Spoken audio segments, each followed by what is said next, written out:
이렇게 그 양성 평등이 애매한 부분에서 이런 그 동성애에 대해서 이 아주 횡보를 동성애를 옹호하고 그러나 아까 모두 발언이나 여러 가지를 볼 때 우리 후보자께서는 이게 뭐 사회 일각에서 조금 벌어지는 거라도 사회적인 총리와 뭐 이런 걸 그 같이 해야 된다 이런 말씀 주셨어요. 근데 그게 일반 개인일 때는 관계없습니다.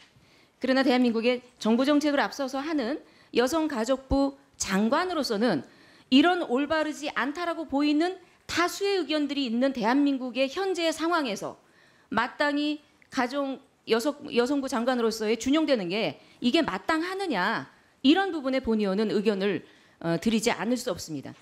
그리고 후보자께서는 지난번 후보자가 장관에 기용하겠다는 그 의지를 표현했을 때 언론에게 이런 얘기를 했습니다. 성평등 진전이라는 시대적 요청에 반드시 응답하는 여성가족부를 만들겠다. 이런 포부를 밝히셨죠. 근데 이제 여기 보면은 시대적 요청에 반드시 응답하는 성평등. 우리가 보통 이제 양성이 있지 않습니까? 남성과 여성. 이거를 이렇게 묵살하고 성평등이라는 것을 이번 정권에 들어서 더더욱 여가부에서도 많이 이 문자를 쓰는 걸 봤어요. 그래서 이렇게 양성평등과 성평등이라는 용어가 혼재되면서 상당히 국민들을 좀 혼란스럽게 만들고 있습니다.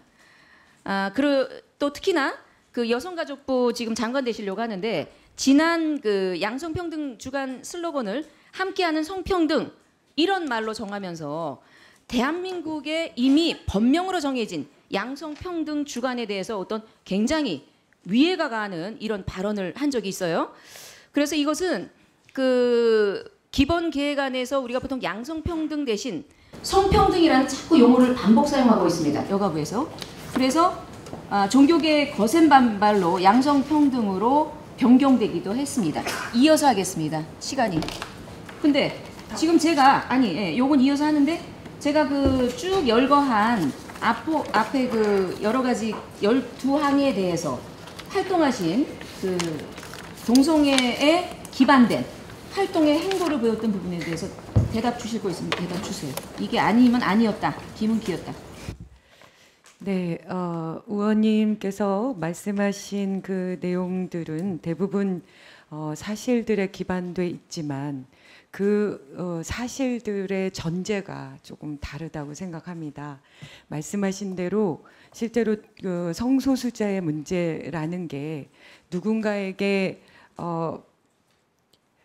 차별을 하지 말자라는 것이지 그것을 옹호하거나 또 뭐 권하거나 이런 문제는 아니거든요. 그러니까 아까도 말씀하셨지만 제가 그 성소수자에 대한 부분에 대해서 남달리 그들의 차별하는 그 마음에 동감하게 되는 것은 제가 너무 어린 시절에 일찍 아버지를 여의고 너무나 어린 차별적인 그런 상황에 노출돼 있었기 때문에 그 부분들에 대한 공감을 갖고 있기 때문이라고 말씀드렸고요.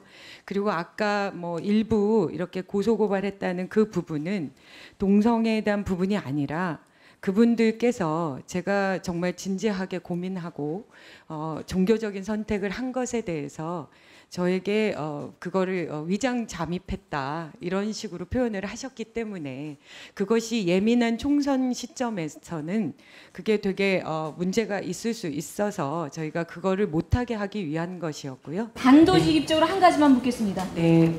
감성에 굉장히 호소하시고 보면은 굉장히 연약한 듯이 말씀을 많이 잘하셔서 네. 좀 제 감성도 좀 울림이 좀 있긴 있지만 네. 가장 중요한 것은 여가부 장관이 되고 나서도 이런 행보와 이런 것에 동의하면서 이렇게 적극적으로 행동하실 겁니까?